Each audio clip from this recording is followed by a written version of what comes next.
Ladies and gentlemen, welcome to Man in America. I'm your host, Seth Holhouse. So as one of the perks of this job, being a host of a show and doing this, is that I get to speak to people that are my personal heroes. And today, my guest is one of those people, and I'm sure you've heard of him. It's G. Edward Griffin. So he's the person that wrote The Creature from Jekyll Island. He's also wrote a lot of other books. If you perhaps have seen the very famous interview with Yuri Bezmenov warning about the communist overthrow of America, that was Mr. Edward Griffin that was interviewing him. And today, we're going to be talking about what I think is probably the most important thing that we could be talking about, and it is the looming collapse of the global financial system. But we're going to be talking about it through the perspective of the Federal Reserve, through the perspective of what is the next goal? How does central bank digital currency fit into this? So, he will go in at first and give a little bit of background, which I think is very fascinating, of what led to him writing the book that I think changed the perspectives of millions and millions of people around the world and woke a lot of people up. The Creature from Jekyll Island. We're talking about that and then laying the foundation for getting into a discussion of where is this creature right now? What's happening with the Federal Reserve? What comes next? Where is the global financial system at right now? Because we're seeing that they're just printing and printing and printing. When does it stop? So he's going to give some really, really solid information about where he sees we're at right now in this timeline, but also what comes next and how we can prepare to not just survive this fight, but to win the fight. So folks, please enjoy this interview with the legendary G. Edward Griffin. Mr. G. Edward Griffin, it is such an honor to have you back on the show. Thank you so much for being here with us today. Well, thank you. Thank you for inviting me. It's always a pleasure. Absolutely. So, while you're a man of many, many different areas of wisdom, everything from the communism, the threat of communism, to cancer, the medical industrial complex, one of the main ways that I came across your work was the book, which I'll pull up here for folks, The Creature from Jekyll Island, which was my first interaction with really understanding the Federal Reserve. And I think that myself, like a lot of Americans, I always looked down at our dollar bills and thought, oh, this is from the government. It's federal. It's the Federal Reserve. It's the government, prints this money and it gives it to us to use, and that's part of its role as a government. But to understand that the Federal Reserve was not, in fact, a government organization, it's about as Federal Express, as I've heard many people say, was mind-blowing to me. And so in today's discussion, I'd like to talk a little bit about the Federal Reserve and your perspective on it, but then get into its role in today's world and the inflation, the fact that we've been printing trillions and trillions of dollars in the last couple of years, and where you think that's headed. So I guess I'll just hand it over to you and lead with the first question of, can you just give this basic explanation for people of what the Federal Reserve actually is and whose money it is? What's behind this? Yes, well, that's undoubtedly the correct place to begin, because you're quite right. Everybody, including myself in the beginning, had a totally erroneous view of what the Federal Reserve was.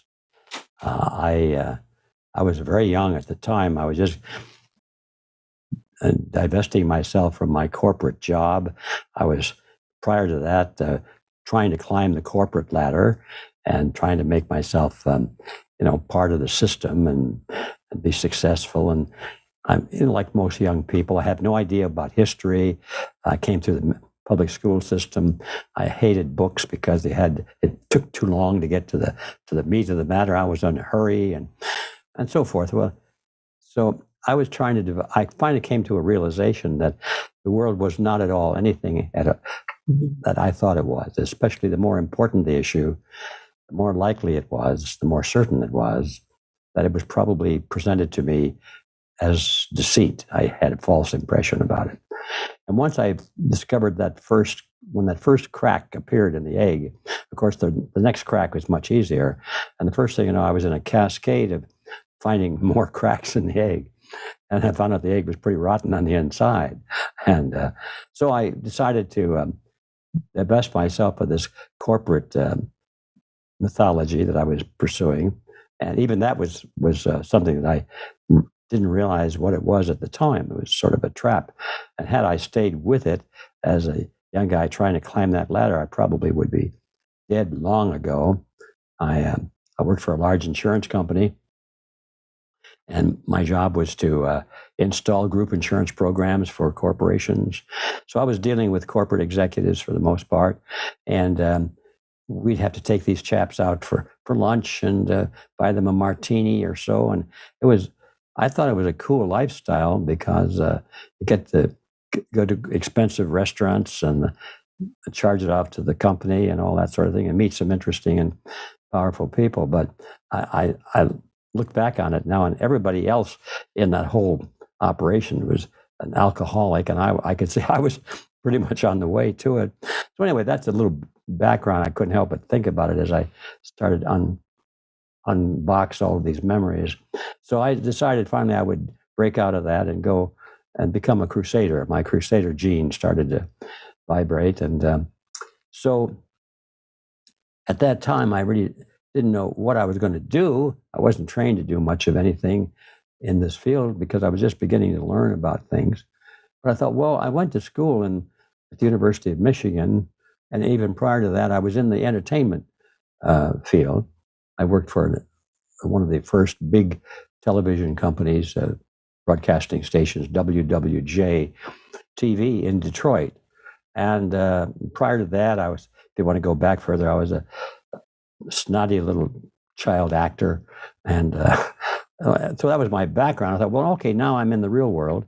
And what can I do? Well, I'm learning about all these red pills that we call them now.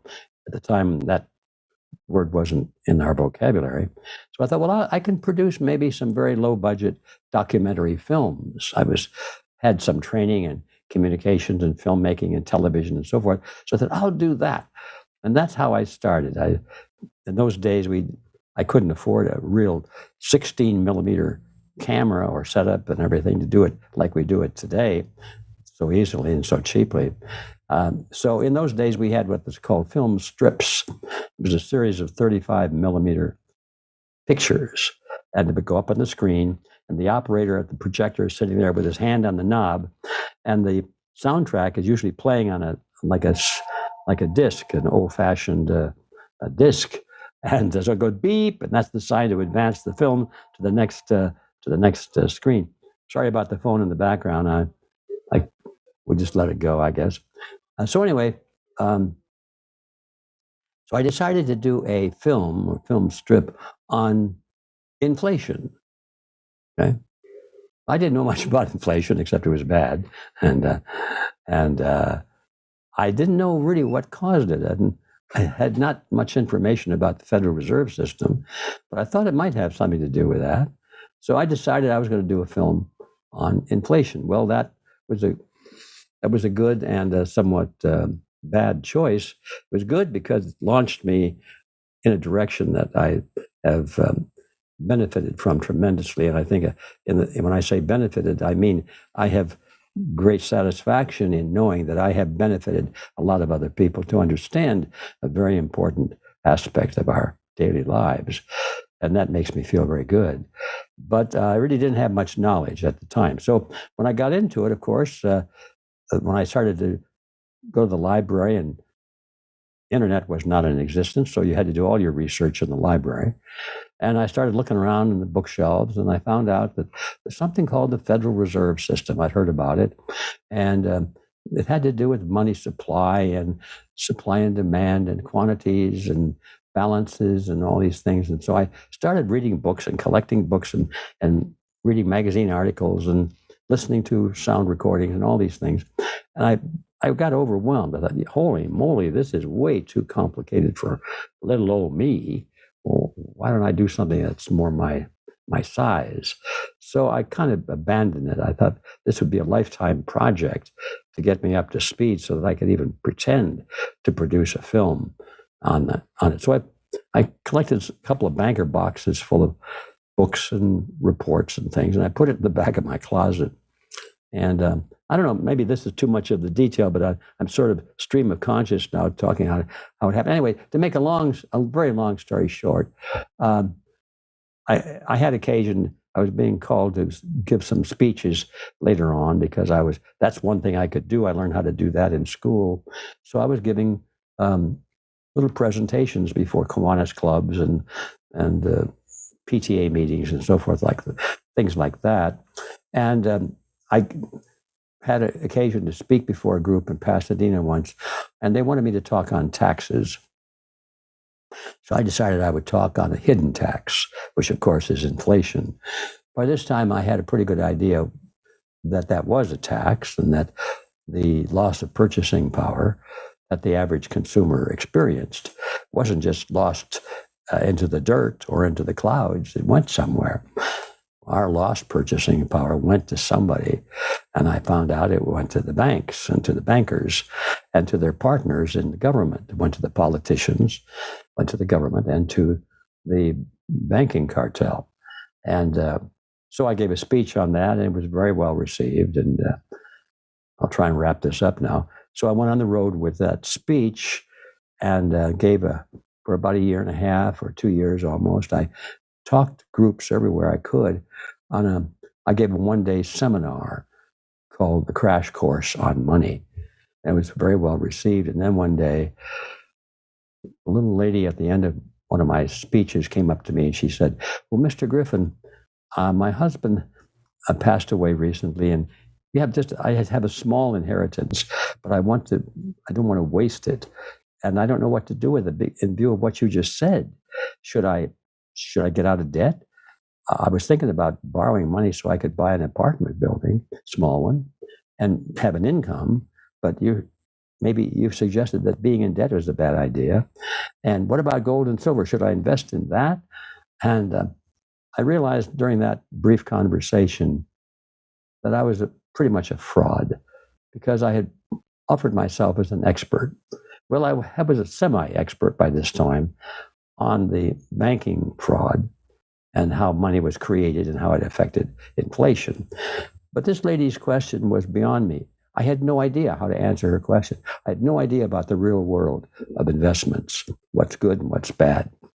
So I stopped putting on the seminars and I enrolled in what's called the College for Financial Planning. It was sort of like a CPA course, except for financial planners. So I went through that. I got my CPF designation, and not because I wanted to become a financial planner, but because I wanted to understand the real markets. So I came out of that process. I graduated. I got my diploma on the wall someplace, and not here. Maybe it's in the drawer, but I'm a big financial planner, but not really. But anyway, I graduated from the course. The reason I mentioned it is because when I came out of that, I was shocked. I realized that everything that they were teaching financial planners was based on a shallow or wrong understanding of the money supply. And if you believed what they were teaching me or trying to teach me, you could not give good financial advice to anybody. You might give financial advice that's profitable to you, the advisor, because you get commissions on all of these investments that you make, or most of them. Sometimes there are non-commission arrangements, but most of them are commissionable. And that's why everybody wants to be a financial planner, because they can make money, and according to them, they make money while they're helping their client make money.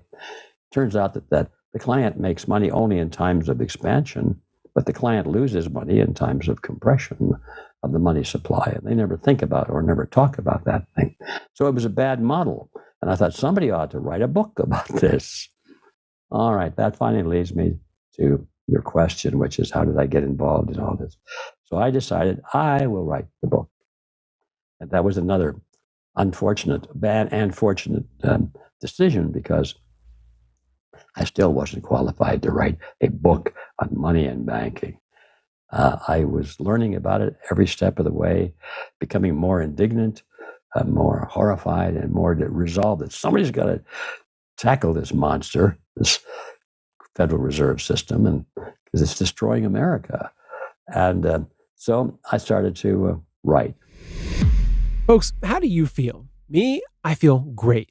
And one of the reasons I believe I feel better is because I take Balance of Nature's fruits and veggies in a capsule. They have an amazing story how this product was developed by Dr. Douglas Howard. It's right there on their website. Balance of Nature receives over 1,000 success stories every single month. They have hundreds of thousands of customers who've purchased billions of capsules of their fruits and veggies over the past 20 years. You should check it all out on their website. Their products are gluten-free and non-GMO, and they contain no added sugars or synthetics.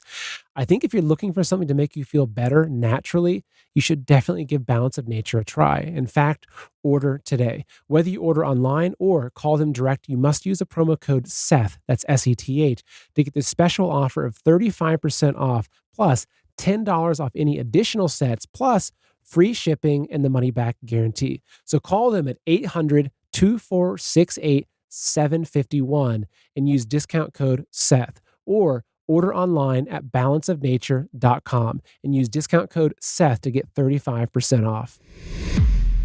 Now I was in the beginning of a 7-year project to get all this written down, and it was still way beyond me.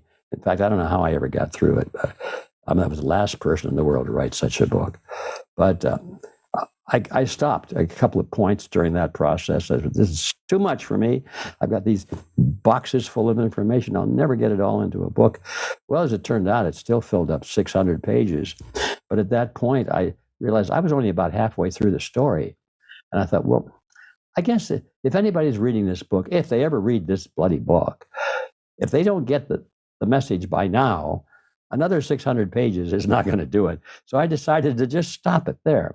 And so the most recent history of the Fed is not, well, I added some of it later, but the really heavy load of the history, the background and so forth, sort of stops before World War before World War II, goes through World War I. And of course, that's enough. You get the picture real clear. World War I was completely a war of the bankers, and I didn't know that before. So anyway, I published the book. And to my amazement, people wanted to read it. And all of a sudden, guys like you say, well, let's have me on their program. And they're asking me questions, and people think I know everything.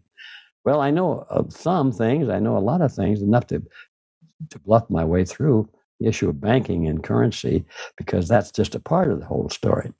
But now people want to know what's going on in the real world. What should we be doing now? And again, I'm coming to the position where I say, well, I'm not really sure, but I do have some fundamentals behind me now. So I understand that you want to talk about what should we do in the future. And I feel like I'm talking to that little old lady that's saying, well, Mr. Griffin, what's my investment supposed to be? I feel inadequate in dealing with that question, but I do have some opinions. And so if you're interested in my opinions, I'm ready to go. I would love to hear your opinions, especially just your assessment of where this system is at right now. Like, can the money printing continue indefinitely? What happens? So I'll hand it back over to you. Sure. That's really a critical question for today.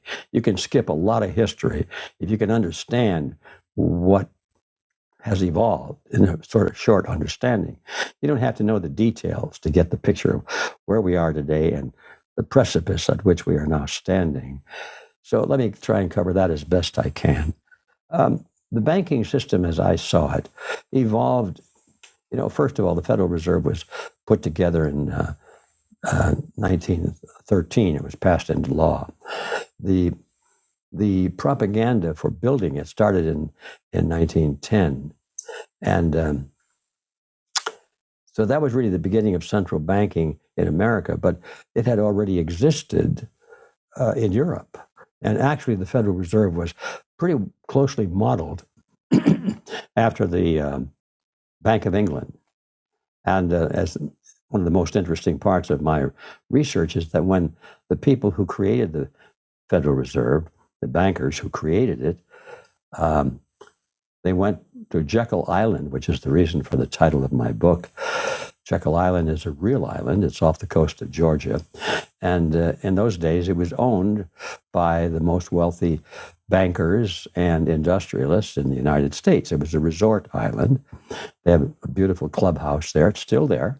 And people can go and have a nice dinner there. And I've been there a couple of times, and I've slept in the hotel there. Very elegant for the era and all that. And so they went there because they wanted to create the Federal Reserve in secret so that nobody would know what they were doing. Because this was going to be a bill that was going to be offered to the American people as a way of controlling the big bad bankers. Americans were concerned way back in 1900s, early 1900s, about the problems in the banking industry, the fact that people were losing their investments. Banks were going belly up. They were going bankrupt. They promised people that they would guard their money with all intensity that they could, but they were very careless with what they did with other people's money. They lied to investors. They said, we'll make this a demand deposit. It's your money, they said. Anytime you want, you can come in and demand it, and we've got it. We'll give it back to you. We're just guarding it. That's all we're doing. But they lied because they weren't just guarding it. They were turning it around, and they were investing it and keeping the interest on themselves. But worse than that, they were multiplying it. If you gave them $1,000, they would then turn around and loan $9,000 based on $1,000 that they had, ratio of about 9 to 1, at a 10 times expansion of the money supply. Every time you gave them $1, they could loan $9 at interest. And the money was created out of nothing. And if you can run a business where you can collect interest on nothing, that's a pretty good business. Now you're beginning to understand the banking business if you understand this thing called fractional reserve banking. It's accepted everywhere in the world. They teach it in schools as being the proper banking system. That's how we do it. And they don't tell the students that it's complete fraud, that it's plunder, legalized plunder of the American people. And hence we have this idea of a hidden tax. So anyway, I had to write this book, and I don't know where I left it off, but I just try and run it to the edge to where we are today. It started off that way, and their primary interest, as I saw it in the very beginning, was just how to fleece the public, how to make as much money as possible with no risk. Because with the passage of the Federal Reserve System, they passed along the risk to the taxpayers. They made everybody think it was government money, and if the banks were going bad, if they made bad loans, or there was theft inside the bank and money was disappearing, and the bank's books started to look bad, well, then they would go to Congress and they'd say, well, these banks are too big to fail. If they fail, well, the country will be in terrible, terrible condition. So it's our patriotic duty to keep these banks solvent. So every time the bank would get in trouble, the taxpayer would be called upon to pay the penalty and refund the money to the banks, which they lost because they were very careless in their loan systems, and they were playing this game of fractional reserve banking, where occasionally the people were silly enough to want their money back. And when they couldn't pay them all, anything over about 3 to 5%, why all of a sudden they realized that their war chest or their little money chest was empty. That's all they could do. And the banks would go belly up. People would lose their life savings. And so that was the whole hue and cry. They wanted to do something to control these big bad bankers. And so that was the purpose of the Federal Reserve Act, was to control these big bad bankers that were messing up everybody's financial lives. And so they had to do this in secret. They didn't want anybody to know that the bill, supposedly to control the big bad bankers, was being drafted by the big bad bankers themselves. Hence, they had to be secret. That's why Jekyll Island comes into the picture.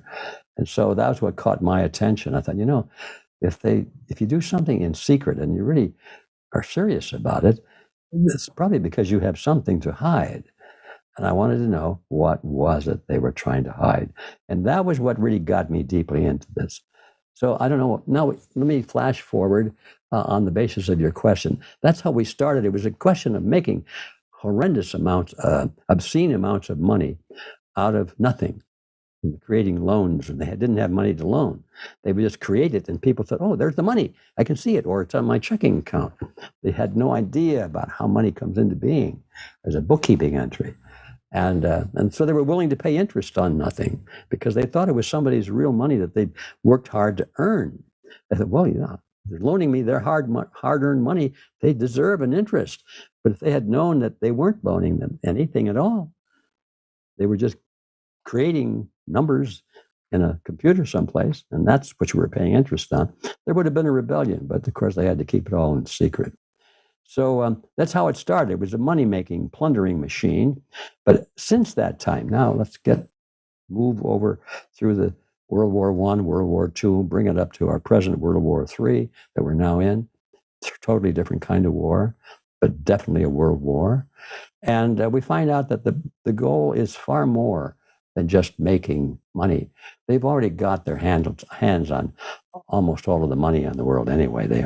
The assets that these people at the very top own are embarrassingly high percentage of all the assets in the world.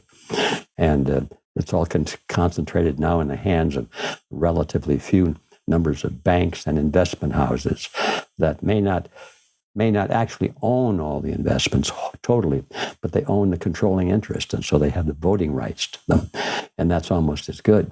So anyway, that's where we are now, and along with that, this tremendous monopoly over the money supply in every nation of the world.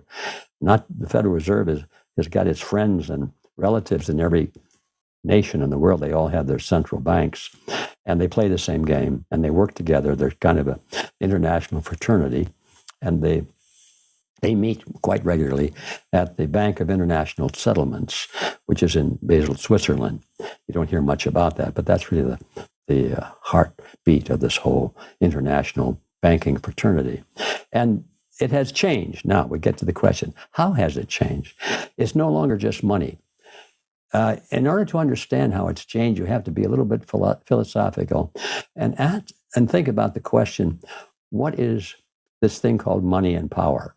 We're always talking about what motivates people. Well, it's money and power. And it's true. That's true. Nobody really can challenge that. I suppose there are other motivations, but when you look at the world as a whole, that money and power seems to be the dominant one. There are people that have altruistic views. They have religious views. They have personal things that are very important to them. But on the global scale, it's money and power that moves nations and changes history. And so what is money and power? Well, it's not money and power, it's power. The reason money is in the equation is because money is power. So we're really talking about power when we say money and power. Money is perhaps the most visible form and the most fluid and the most useful form of power. If you've got a lot of money, you can hire a lot of people to perform services and provide goods for you. So money is merely a measurement of your access to the goods and services from other people. And if you have an endless amount of money, you have almost an endless number of people that you can buy. And especially if it doesn't cost you anything to create the money, you can just create it and buy somebody. And that's how the world has evolved. So that now it's no longer just money because they've already got the money, the dominant part of it. It's power. It's raw power. That means they can now get rid of money. An interesting thought. And that is what is now going on. The transition that we're now going through is invisible to most people. But to me, it's very visible. And to a lot of other very astute researchers, it's visible. Money is being changed from what it was before throughout history. The main element that is being changed is that who owns it? It's always been if you had money, you owned it. It was your money. You could do with it whatever you wanted to. Now, they might try and take it from you by stealing it from you or from taxing you or cheating you. That was sort of stealing it. But it's your money nevertheless, and you can put it in your mattress or in a coffee can, or you can do whatever you want to with it. And if you have acquired some money and you were frugal and you save a little bit of it, it gives you independence. You have your money to go back on. If you have no money, you can't go back on anything. If money is actually gone, as we know it, now you are dependent on something else to get goods and services that you need to survive. What would that be if it's not money?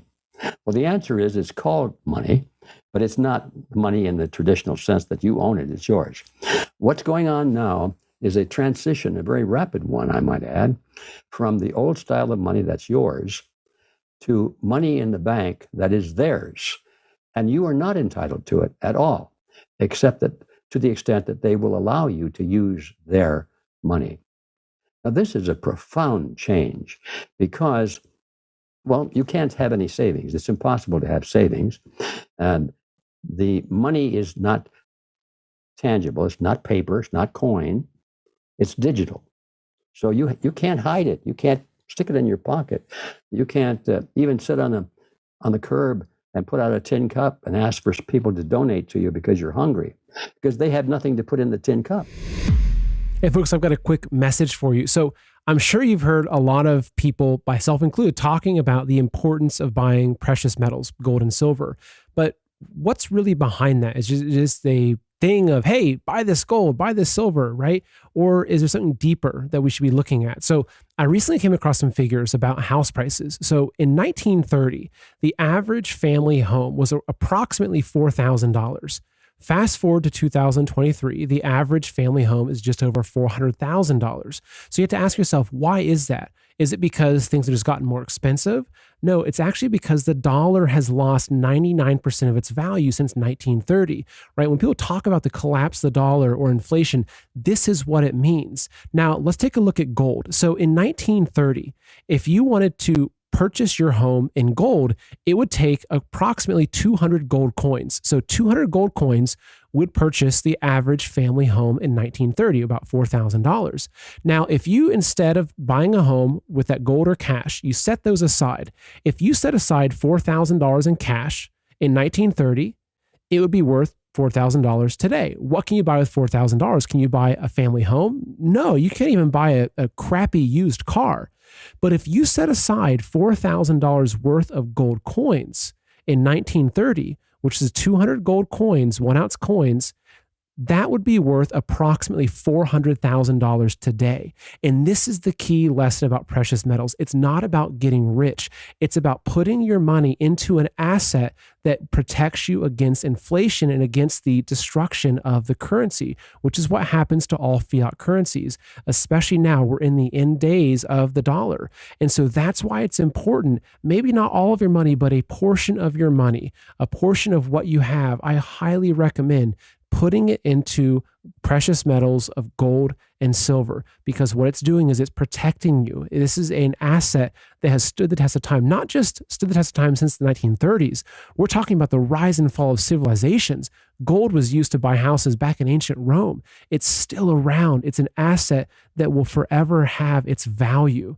So folks, if you want to do this and you need someone that you can trust, there's no person I can recommend more than Dr. Kirk Elliott. He's a very good friend of mine. He's a strong Christian patriot, and he's out to really help people to protect their savings and what you've worked for against the destruction of the dollar, not to mention also protecting it against the dangers of central bank digital currencies. So to learn more about this, go to goldwithseth.com or call 720-605-3900. Again, that's goldwithseth.com or 720-605-3900. Both those places will allow you to set up a quick appointment where you can talk to a wealth advisor that will help get you started on this path. Again, goldwithseth.com, 720-605-3900. Money is gone. It's all digital now.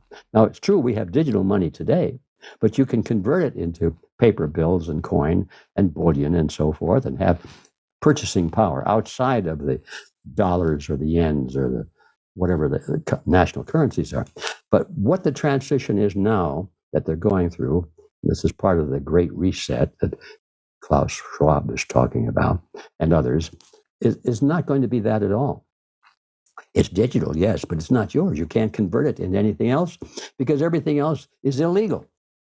You are not allowed to use anything other than this central bank digital currencies. That's what they're talking about. Now these CBDCs, if you hear that phrase, slow down. This is what they're talking about. It kind of sounds like, oh, this is going to be good. It's going to be very convenient. And it's wonderful. Oh, won't you sign up? Yeah, we'll give you a couple of hundred of them free just for signing up. And you can buy anything in the world. You don't have to worry about converting one currency into another one. It's all one currency. It'll be wonderful. And people are going, hooray, hooray, at last.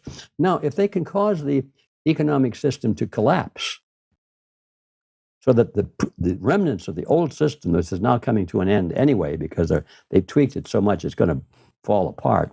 They know it's going to fall apart. So what we see now is they're deliberately trying to blow it up. They want it to crash. Previously, they wanted to keep it going as long as possible, to kick the can down the road, so they can continue the plundering game that they've used over decades and centuries. But now they're deliberately trying to blow it up.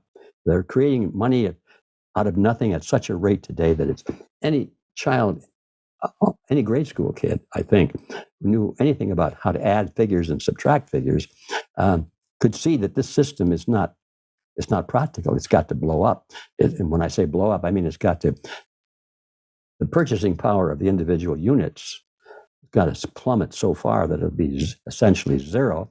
And American dollars would be no different than Zimbabwe dollars and so forth. We've all seen pictures of people going to the store with a wheelbarrow full of Zimbabwe dollars to buy groceries for the week or the day.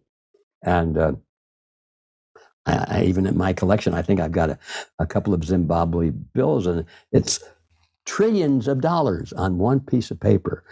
And actually, it's trillion. So the American dollar is going there. And of course, when it gets even close to that, it's totally useless, and the economy will just completely fall apart. Now, this is part of the plan now, because they're going for raw power, not monetary power. When the economy falls apart and it costs you $1 trillion to buy a loaf of bread or something like that, you can see you're going to get hungry pretty soon. And this is what they want, because now they'll come and say, well, we, the government, will now take care of you.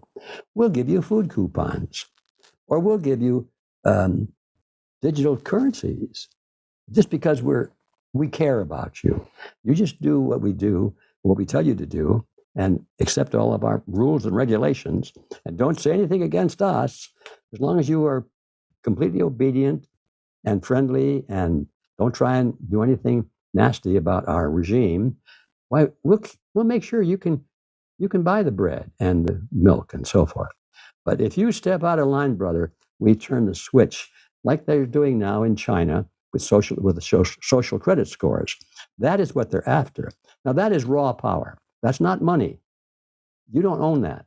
You're allowed to use it. It's owned by the state or by the banks.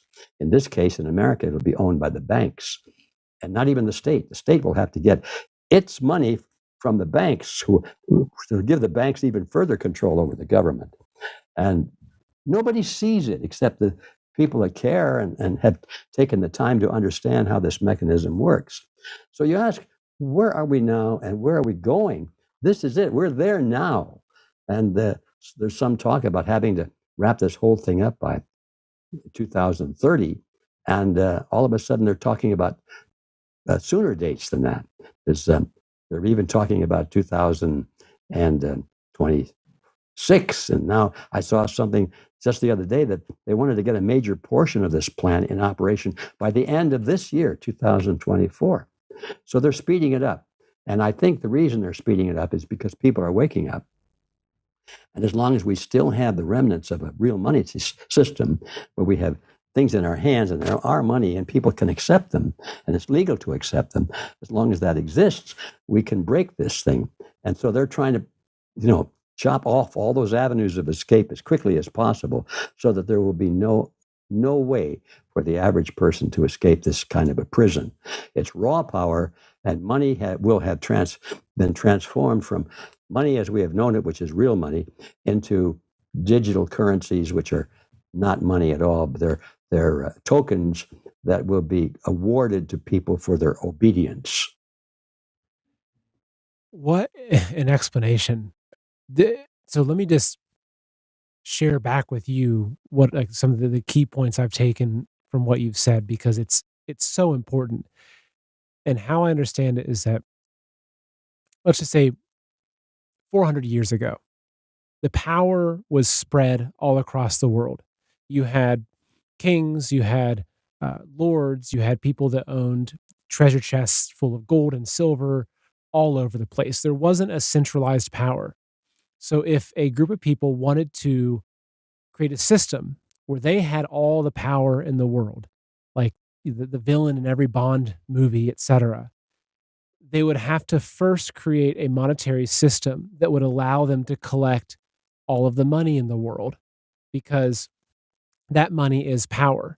And let's just say that you're someone that, like, say, Donald Trump as an example, that has billions of dollars that can finance his own presidential campaign. That's power. If you can put $100 million towards a campaign, or say, let's just say you were worth, $1 billion, and you wanted to educate the whole world on alternative cancer treatments that won't kill you, you could do that. That's power. It would completely destroy a lot of their system.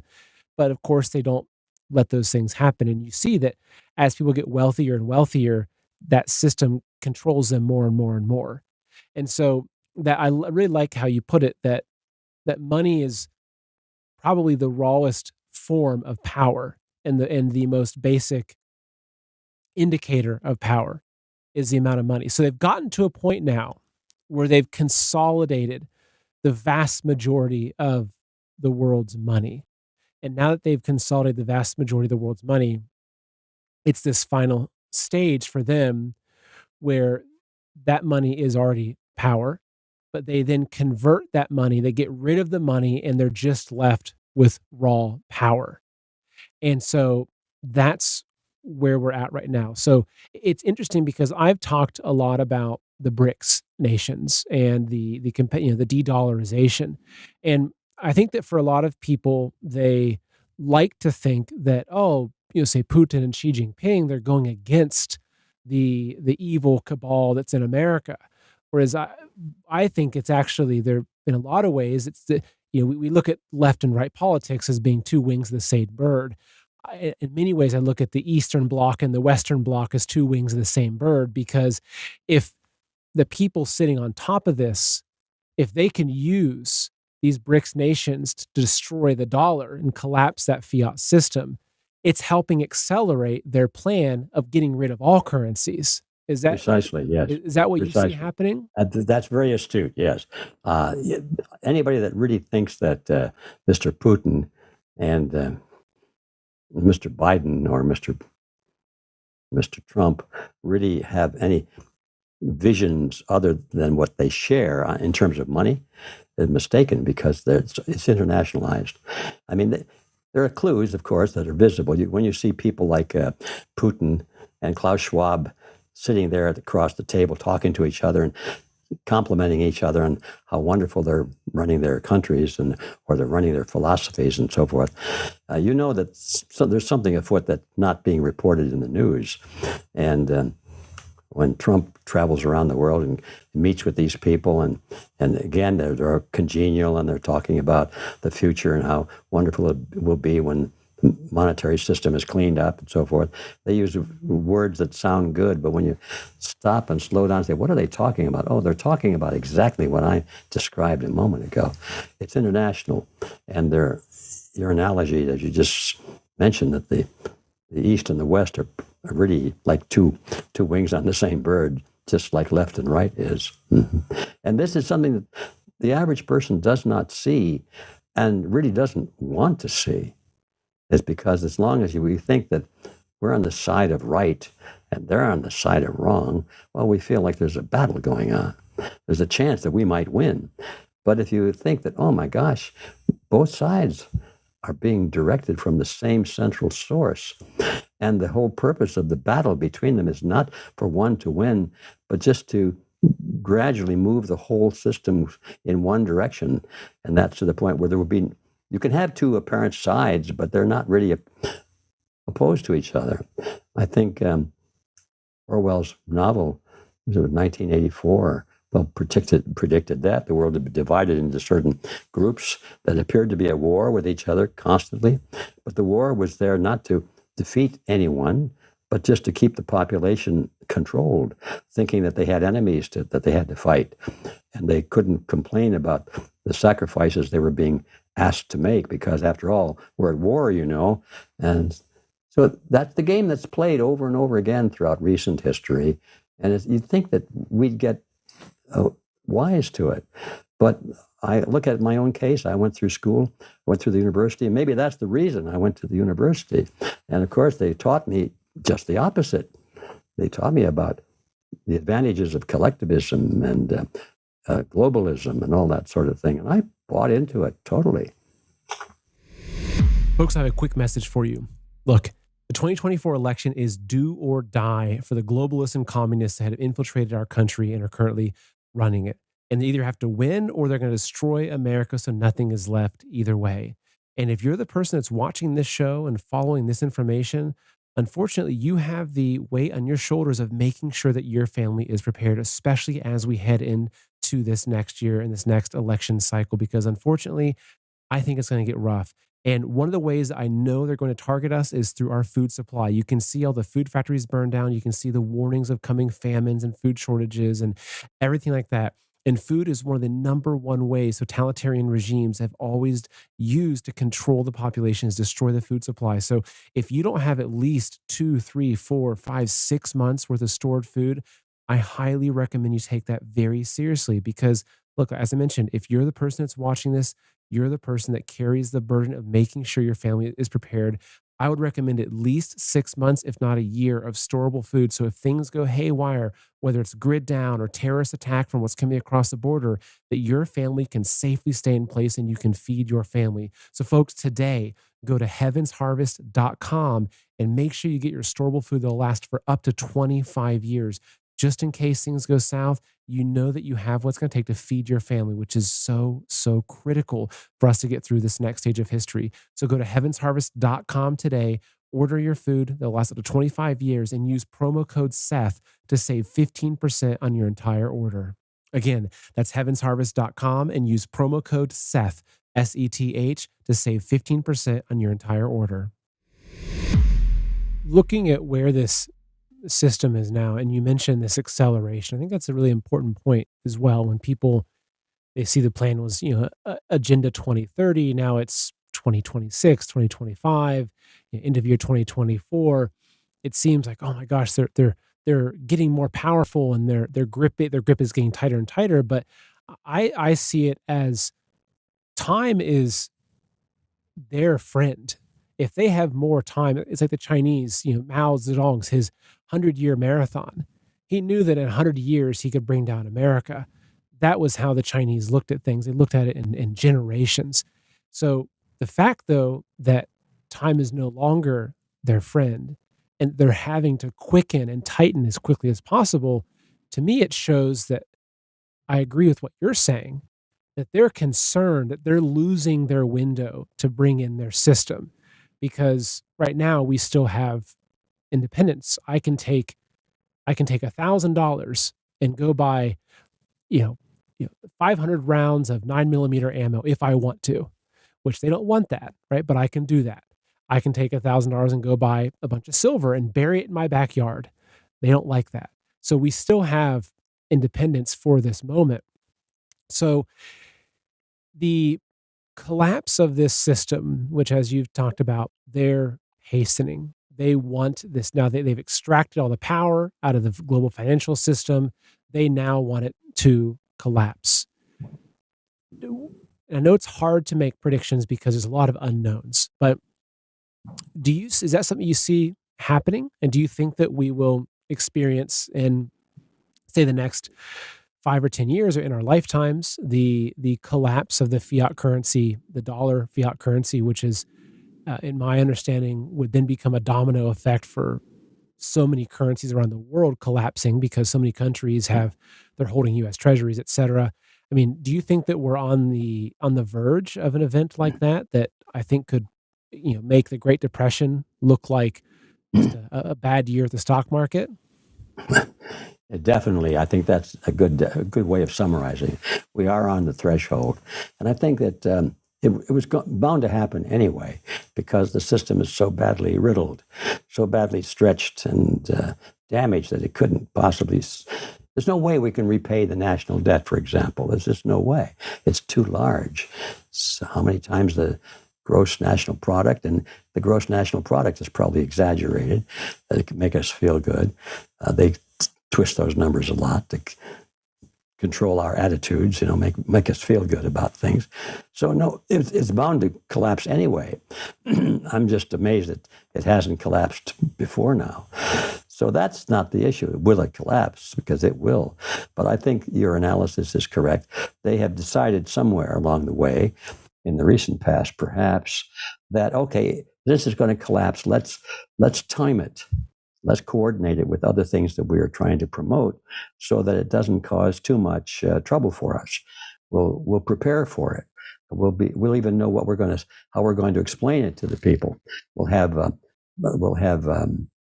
what do they call them? These trial sessions, let's have an experiment. There's a name for that escaping me for the moment, but it's like a military exercise to prepare for something. Simulation. I'm trying to think of simulation.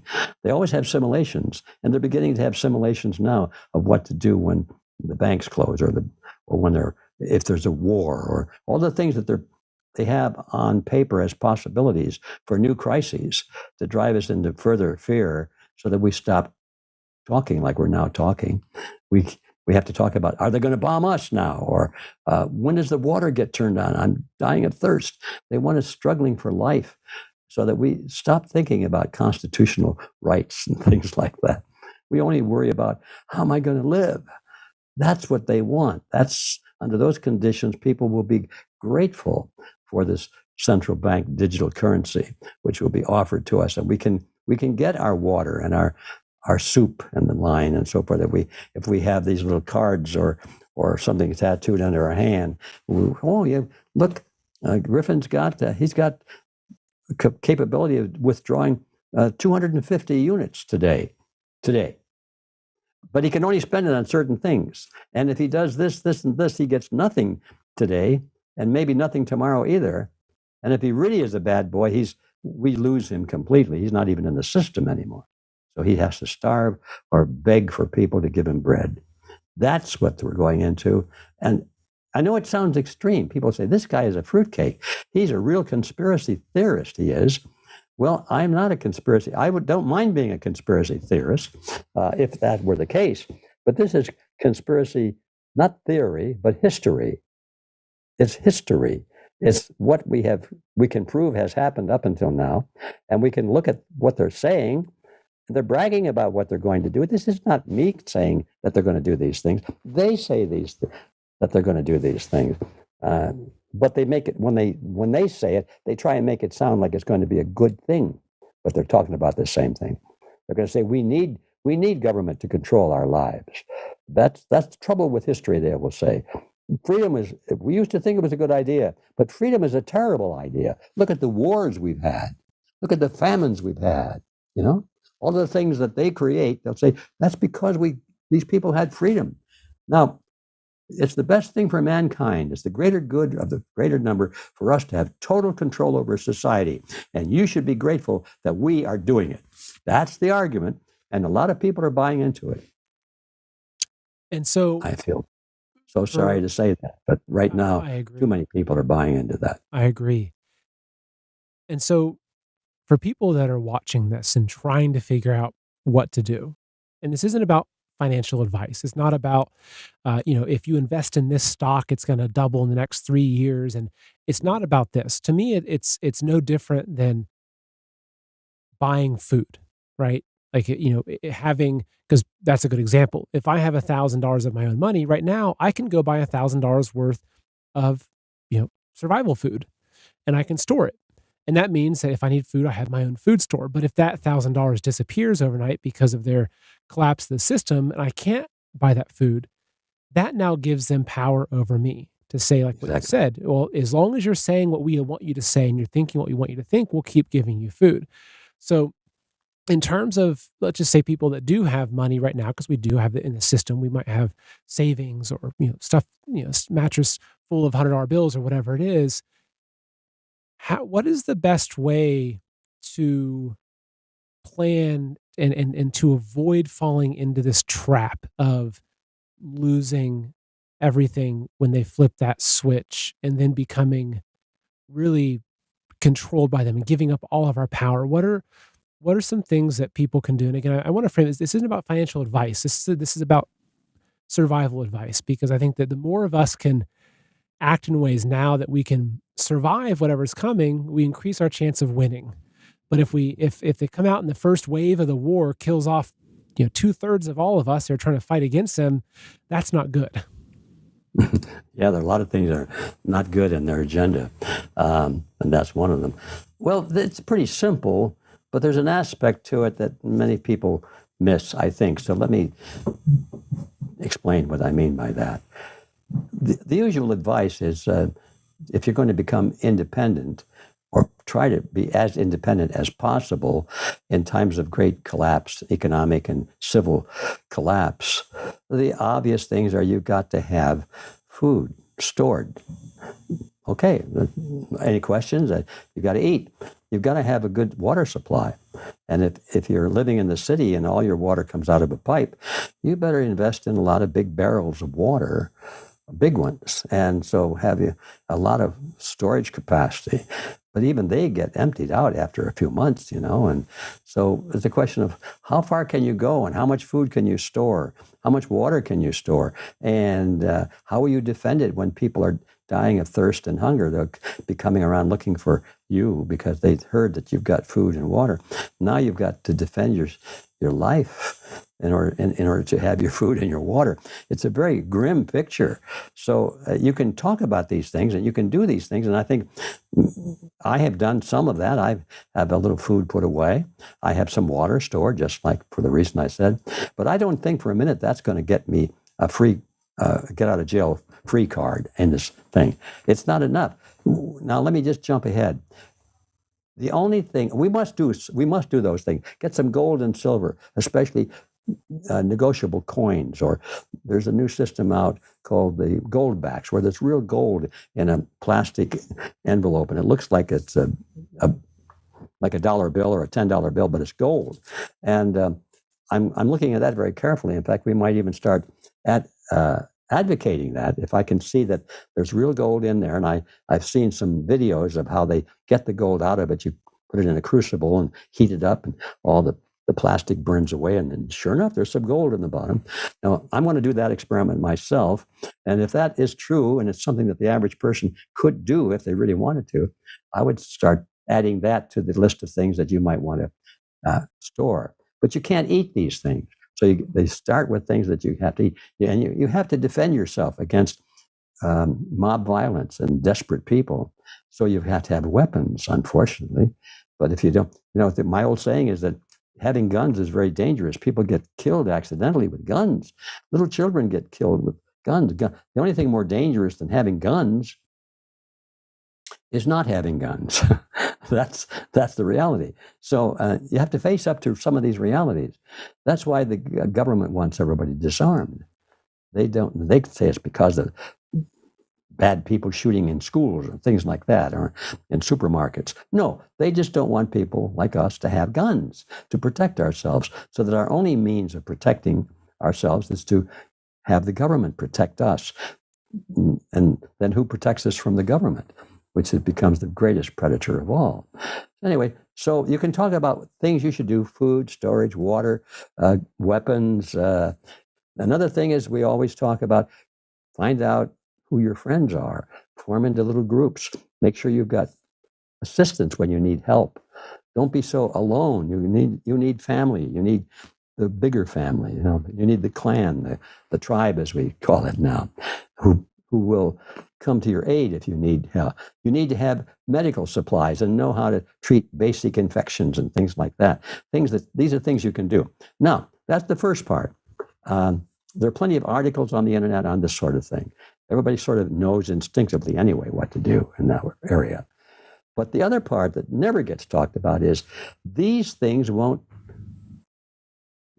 guarantee your future in freedom. They're merely delaying tactics. They slow down the ultimate end of your freedom or your life. They may delay it a little bit. You can hide a little bit. You might survive another month or 2 or 3, but sooner or later, all your preparations will be exhausted or subverted in some way. And if the system is allowed to go the way we're talking about, none of that will make any difference. So this is reality. If that is true, then when we talk about how we should act now to prepare or to survive, we need to add one more word, not just to prepare or survive, but to win. To win. That means we have to be proactive, not defensive. We have to have our own plans, we have to recover the system. We have to engage these forces that we're talking about. We must depose them. Whatever it takes, if we have to win, otherwise our freedom and our lives are gone.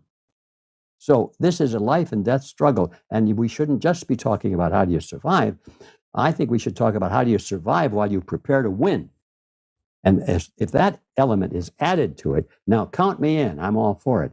And so we start with educational programs where people have to be informed. I can assure you most people in America or the world know nothing about what we were talking here today, about money and banking, and they know nothing about that. That means they're helpless. They cannot defend themselves. They'll fall for all of the lies and deceptions that they can think of. They'll just fall for them all. And so we have to do an educational campaign, which is already underway, and underway quite well, I might add. But we have to do more than that. We have to take this growing group of awareness, these people who are now aware, and get them talking to each other and getting organized and not hiding in their homes and saying, I don't want to go out. I don't want to speak up because it's controversial. They've got to get out there and start shouting from the rooftops our message and get organized so that we can depose these people politically and non-violently. We don't want any blood in the streets. We don't want revolution. And they don't either, by the way. Real revolution. They'd like to have revolts here and there that they can easily squash with a couple of squads of police with their armored,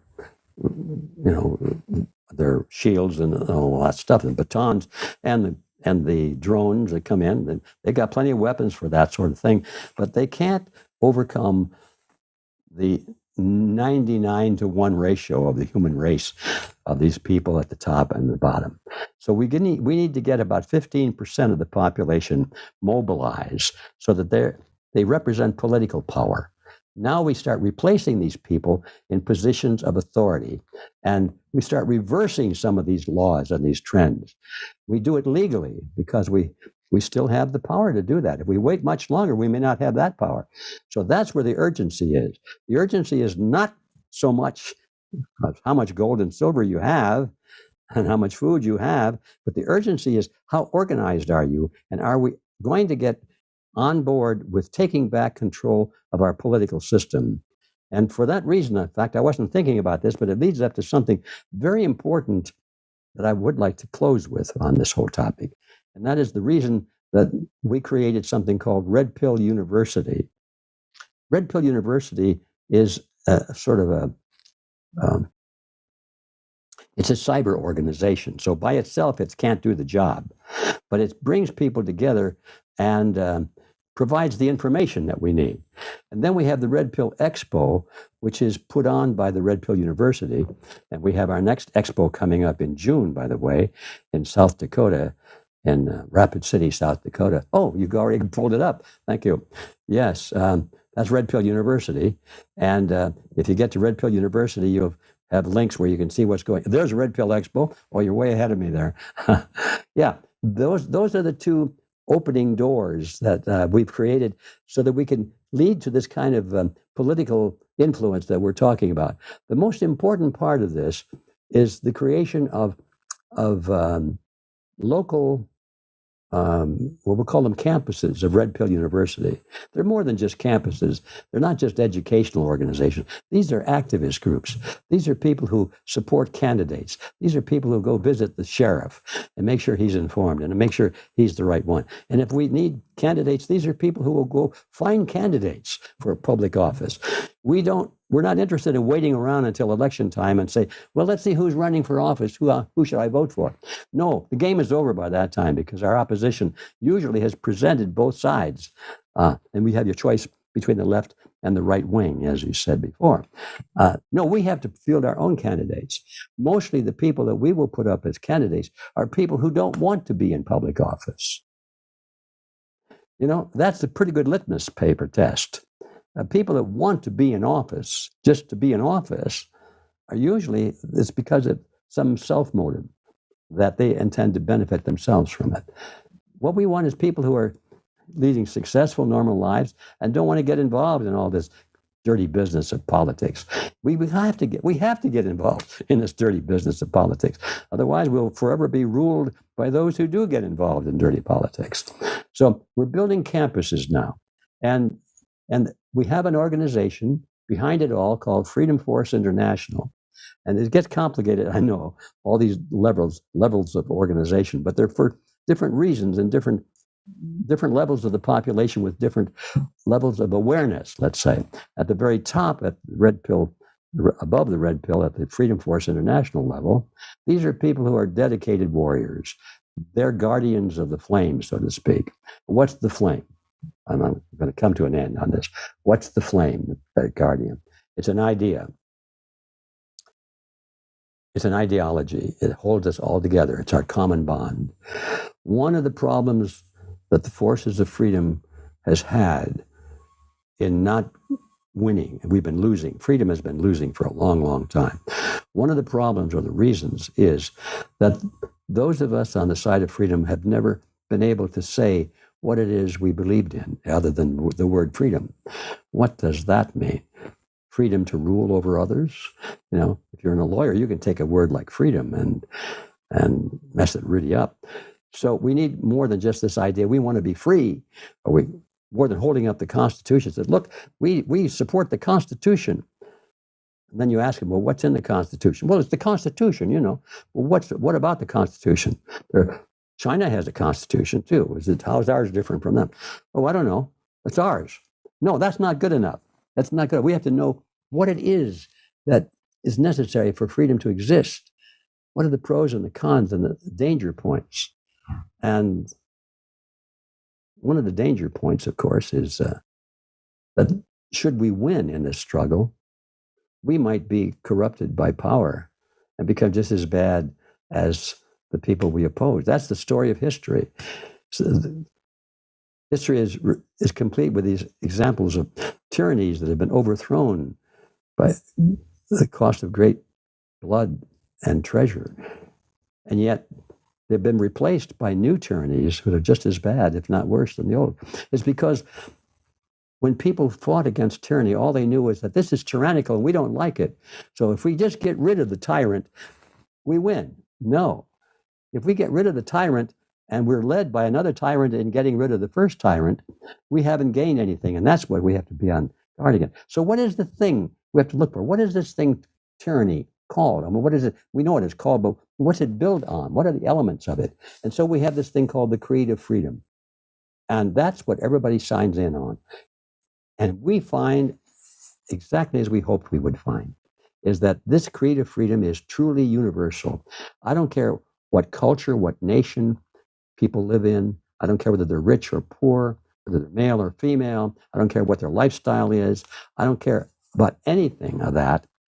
If they read the Creed of Freedom, I find that by most, I mean 90% of people of goodwill toward their fellow man will say, yeah, that's true. That's true. This is what binds us together. And it's this, most of it is dealt with the differences between individualism versus collectivism. That's the core of our battle today. And very few people talk about it. They talk about, well, Republicans versus Democrats, or left wing versus right wing, or they talk about communism versus fascism, or socialism versus capitalism. They don't understand that underneath all of those layers of confusing words that can be redefined in any way you wish almost, underneath all of that, there's a basic ideological conflict around the world. And it's individualism versus collectivism. And all of the rest are merely variants of those words. So we're building a movement based on an understanding of what it takes, not only to overthrow a tyranny, but to keep it overthrown, so that we don't accidentally, out of ignorance, create another one just like it. So all of that, I'm going to say, focuses down now to these campuses of Red Pill University, because that creative freedom is what drives these people. And we found already through experience, and we're just beginning to build them now, but already I've tested it. If you give me, let me tell you a different way of approaching it. I was involved in creating one of these things, and we started with 3 people over coffee. We decided, okay, this one, how are we going to do that? Well, let's start by meeting twice a week, at least twice a week, and we're going to have coffee or lunch or dinner or whatever, or just get together. And we're not going to leave our conversations unless we've all agreed to do something tangible to make this happen. And within about 5 weeks, we had attracted, I'm going to say, 20 people. And at the end of 6 months, or 7 months, we had built a little army. I don't know what the number is. We don't even know who they were. But people who volunteered to distribute our pamphlets and call in on the radio, talk shows, express opinions. It was organized. And we defeated a very strong opposition that was sponsored by the big corporations. They were trying to sell the idea that we needed a water district. And the reason they wanted it is because they wanted to put meters on everybody's wells and say, we have a water shortage. And they wanted to tax everybody on the water. And then they wanted to steal it. And they wanted a water commission to do that. And there was no water commission. The rules and regulations relating to the water supply were being handled pretty well by the County Board of Supervisors. But they wanted their own water board, which they could control. They already had their people in position for it. But nobody knew that they had people in position for it. They talked about water independence. We want to be free from Sacramento, which was the center of California's state government. And they had a slogan. Unless it was their slogan? Well, it had to do with water independence. And I'm surprised I can't think of the word, but they had a very good word for it, like freedom in water or something like that. And people thought, yeah, they didn't want Sacramento to tell them how to run their water, so they were all for a local water board, local control. That was their phrase, local control. And of course, it was local control, right? But it was controlled by the corporations instead of by the board of supervisors. Now, I'm suspicious of boards of supervisors too, by the way. You give anybody the power to do something like that, and you better watch them pretty carefully, because they might sell that influence for some money. Anyway, so their motto was local control, which tricked everybody into thinking that they really were interested in local control, which they weren't. So we beat them at the polls, and it was about a 70% victory. And our total budget was, I think, advertising and everything was less than $5,000. And we had estimated they had spent almost $1 million on their propaganda program. But we beat it, starting with 3 people. It can be done. You don't need large numbers, but you need people who are motivated and are all on the same track. They understand what collectivism is and what individualism is. And I'm going to just say we've already tested it, and the formula works. And if I'm going to make an offer right now, I want everybody to know more about collectivism versus individualism. And I'm working on another book. I've been working on it much too long, but it's mainly dealing with that topic. And I thought, at the rate I'm going, I might never get this book done. But what I could do is take everything I've written so far on the topic, including the Creed of Freedom that I mentioned a moment ago, and put it into a document, say a 50-page document. And I can put it up on the internet, and people can download it for free if they're interested in this. They should be interested in this, because without this understanding, we cannot win. That's the common ideology in every issue that you can think of. So I'm going to make this offer right now. If anybody listening wants that free download of this book called The Chasm, Individualism versus Collectivism, you can just go to the internet and type in chasm, CHASM, realityzone.org.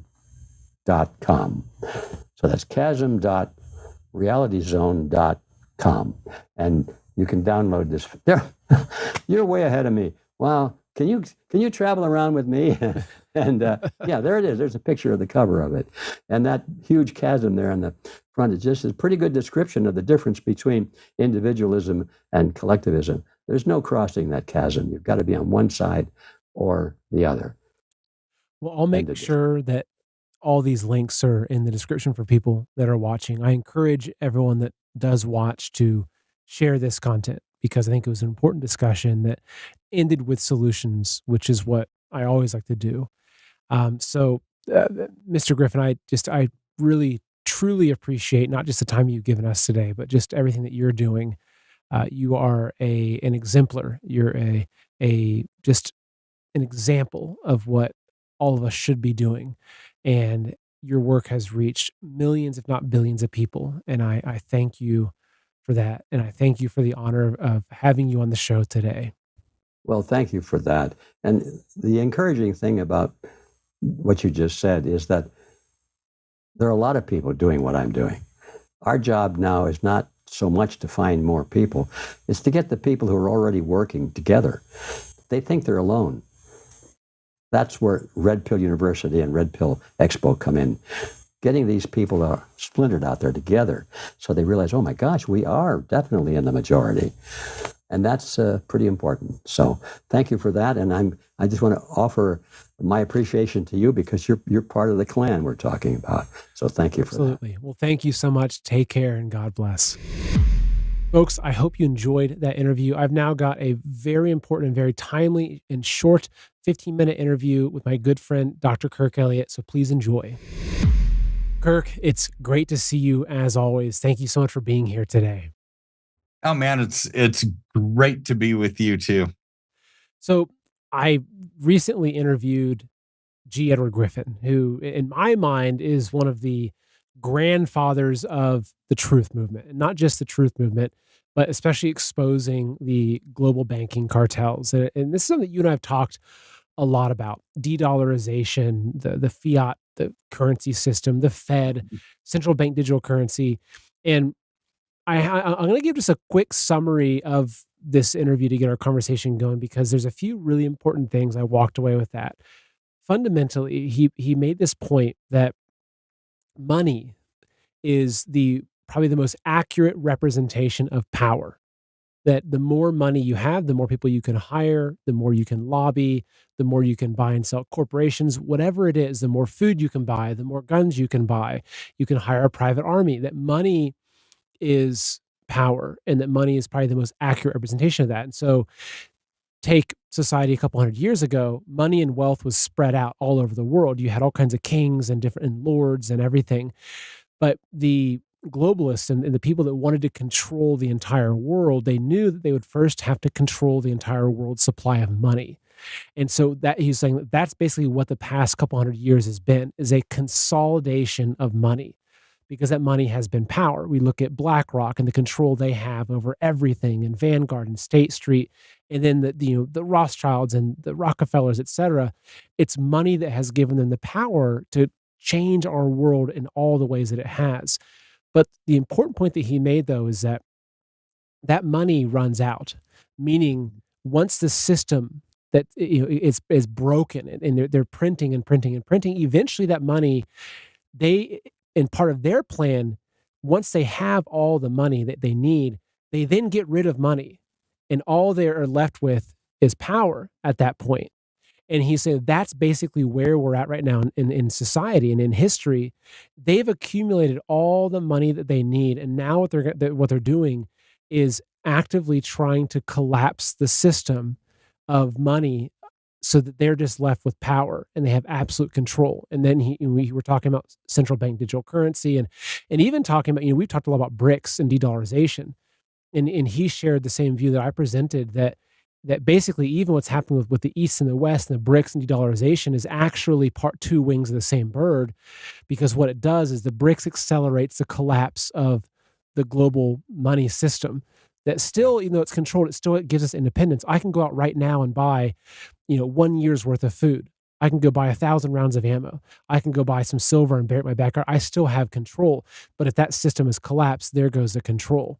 And so Yeah. anyway, I gave such a simple summary. I really encourage people, if they didn't watch it before this interview, to find the interview because it's mind blowing with Mr. Griffin. So that, I think, sets the stage for just a few of the things that we're going to be talking about today, which is really an update of where this process is at, of this global system, but especially with the framing and understanding that the elites, the cabal, whatever you want to call them, they want this system to collapse because what comes into its place is no longer money plus power. It's just absolute power. So I'll hand it over to you now. Well, it is absolutely power. I mean, and money leads to power, right? So you amass all the money, you've got the power. And then if you take money away, what do you have? You have a global population of slaves, pretty much, right? Because they're going to be dependent on you because you created money, you took it away. Now comes the power, right? There's power behind that because especially with central bank digital currency, where they give you the ability to buy or sell, whether they like you or not, right? I mean, that's power. That's like the ultimate definition of power. When you can tell somebody, hey, this is what you can buy, when you can buy it, where you buy it, and with whom, right? I mean, that's everything. That's power, right? So people are starting to wake up to that, though, right? It's not like it's going to be this super easy path moving forward. Well, I think that they're actually going to win in the sense of we are going to have central bank digital currency, right? I don't think there's any way out of it. However, I think there's going to be parallel systems that come into play, right? There's going to be parallel economy, whether it's state chartered banks backed by gold or simply silver for barter or something else, some other private currency. This is what our founding fathers warned us against, was a central bank. They didn't ever want a central bank creating money because they knew it would have too much power because of the centralization of it. What they wanted was competing currencies, which is why in federalism, which is basically the separation of federal government and state government, if the states can do it, then the feds can't. If the feds can do it, then the states shouldn't, right? So banks are something that they can do, right? They can issue their own banks, so therefore the feds shouldn't, right? So this is where it's starting to come full circle, is there's been too much overreach by the Fed and all of these stupid draconian laws and administrative rulings, like real-time transaction monitoring of every person at every bank. That's Project Icebreaker at the Bank for International Settlements. Or, Project Aurora, where, they say, well, if your ideology doesn't match up, we just won't let you do the wire. Well, we'll stop it, right? I mean, and all these other things. Programmable money is the key to all of this, because when your real life tangible assets, if it has a title, it can be tokenized. You can change ownership of it, right? So even some tangible assets where there's a title, like a house, is going to be lumped in with mutual funds, stocks, bonds, cash accounts, checking accounts, savings accounts, right? Because they all have a title of some kind of ownership to it. You tokenize it, put it into a packet, then it's easy to flip the switch and say, okay, everything that this guy or gal owns, we're flipping the switch, we're going to give it to somebody else, right? You can't do that with a tangible asset where there's no title. Nobody knows where it is or what it is, right? So this is where gold and silver, being the last of the private transactions on earth, makes sense, right? So, but this is where they're going. It's all about power and control, and people are waking up. So read this article on Greg Hunter's website, usawatchdog.com, where here's the headline. Everything is going wrong for the deep state. Martin Armstrong warns that's what makes them so dangerous, right? So I love the first part of that sentence, everything going wrong for the deep state, but they're getting more dangerous. And I love Martin Armstrong. I think he's brilliant, right? I think he's one of the best forecasters, cycles analysts, trend analysts that there is. I think he's just absolutely brilliant.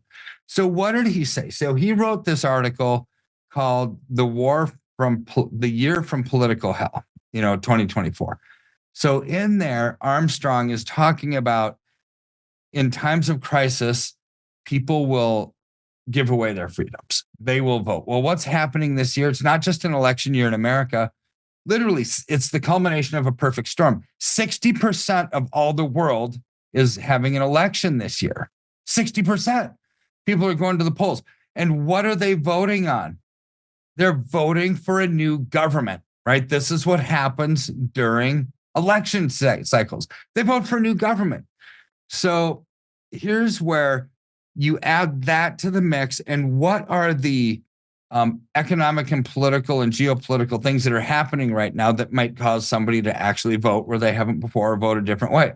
Well, we've got wars. We got tons of wars right now. Russia and Ukraine, Israel and Hamas, China, Taiwan, all over, a bunch of small regional wars. However, this year, Armstrong thinks this is the year that we could see nuclear capability in a war. Because not just because we've had nukes for a long time, but because of the actors that are fighting, right? They all have it, right? Israel has it. You've got other countries that, like in Europe, has it. Russia has it. China has it, right? It's like, oh boy, this is going to get weird. So he thinks that there's a huge possibility we have nuclear weapons this year. So here's the ugly thing about these globalists, Seth. Those people, all they want is war. They don't care. They don't really, they just don't care. They don't care about the economy. They don't care about your health. They don't care about anything other than making money. They make tons of money during wars because they fund both sides. It's like, look at the Rothschild family, but funded both sides of the Napoleonic Wars. I mean, that's when this all started, funding both sides of the war. That's the epitome of not caring for people or health or anything. All they want is money, right? And bankers today still model that, right? They still model this. So here's where, during times of war, what happens to spending? There's a contraction in spending because of uncertainty. And think about it. You're uncertain about your job. You're uncertain about the war. You don't know where the future is headed. Boy, you better save up for a rainy day, right? I mean, this is human nature. People stop spending. When people stop spending, income tax revenues, sales tax revenues, property tax revenues all start coming down. Well, Martin Armstrong knows this too, right? Because he said the GDP, the U.S. economy, he's expecting it to shrink by 12 to 18% in 2024. We're not talking about the stock market. We're talking about the entire economy slipping 12 to 18% in 1 year. So what happens then? Well, if there's no tax revenues come in because people aren't spending, they're going to be forced to go to the printing press. That's going to cause even more inflation, higher interest rates to slow down that inflation.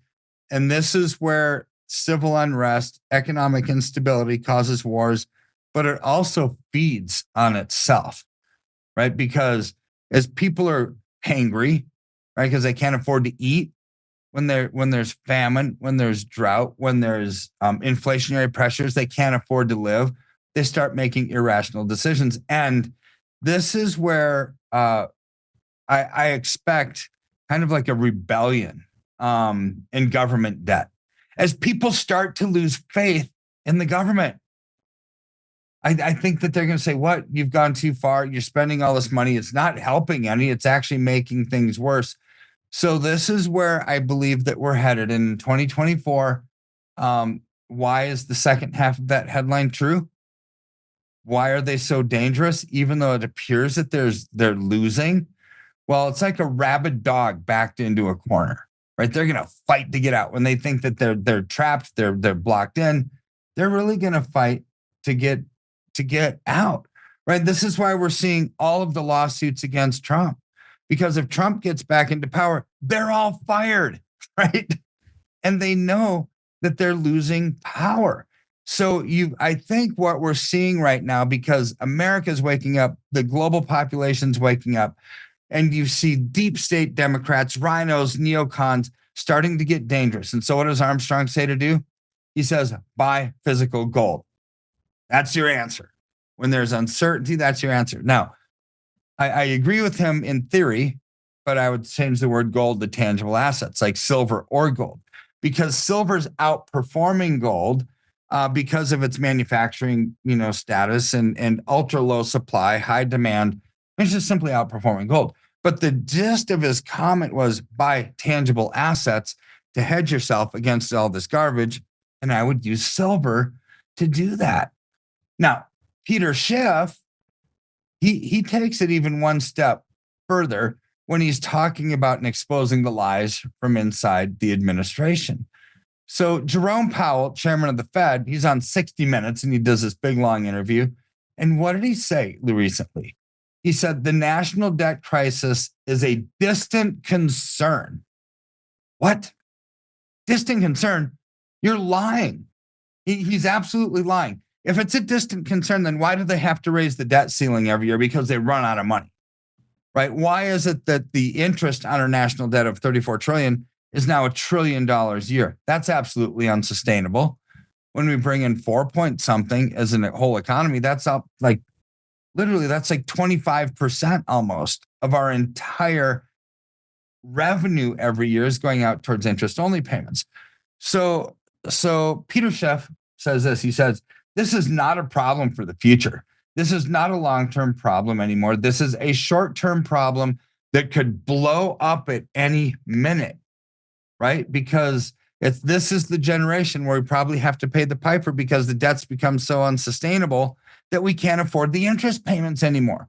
So you have all these lies coming out of DC. You have that everything is going wrong for the globalists. And what do? We act in strength. We act in accordance with those things that we didn't create. We're just identifying them. And you get out of the path of the hurricane. That's where tangible assets like gold and silver come into play. I'll also add brass, seeds. I mean, to me, these are all they're all the same class. I mean, make sure you have food. Make sure you have seeds. If you can get out of a city, get a couple acres where you can have chickens, you can have your own well, even better. So with gold and silver, we have a website set up, goldwithseth.com, takes you here. You're the man that I trust, that I personally use, that I recommend. You're a just incredible business person, principled Christian patriot. Goldwithseth.com takes them here. If people want to reach out to you to, say, move an IRA into precious metals or to make a direct purchase, what do they do? Well, you go to the goldwithseth.com or you call us 720-605-3900 and say Seth sent you. And what's going to happen? You'll talk to one of my schedulers and they'll ask you questions like, what was it that Kirk and Seth were talking about that caused you concern? What are your fears? What are your goals? What are your dreams? Then you'll be put on the calendar for one of my consultants. And what are we going to do? We're going to dig deep into what you want as a goal. We'll map out a strategy for success moving forward using tangible assets, and we'll make the transition easy and the burden light. If you have an IRA, we'll roll over the funds, tax-free rollover, right? We'll to help you with the wire. We'll get everything done for you. So then when the funds show up, we get to decide, do you want metals at home or do you want them in storage if it's a non-IRA account? In an IRA account, you have to store them, right? Because or else it's a distribution out. But there's choices and bullion. Don't do rare coins. Don't do semi-rare coins. Don't do everything that you see on podcast commercials all over the country, right? It's expensive. Don't do expensive coins. Don't do government mint coins. Don't do anything that's rare or semi-rare. Just simply do bullion, which we can help you with. That is one of our goals. Minimize cost, maximize return, and that will also maximize your ounces. It's the only way you should invest your gold or silver. Yeah, for me, my favorite is just generic Buffalo rounds. They're great. They're cheap, maximize ounces. Kirk, it's always great having you on. Thank you so much for being here. Take care, man, and God bless.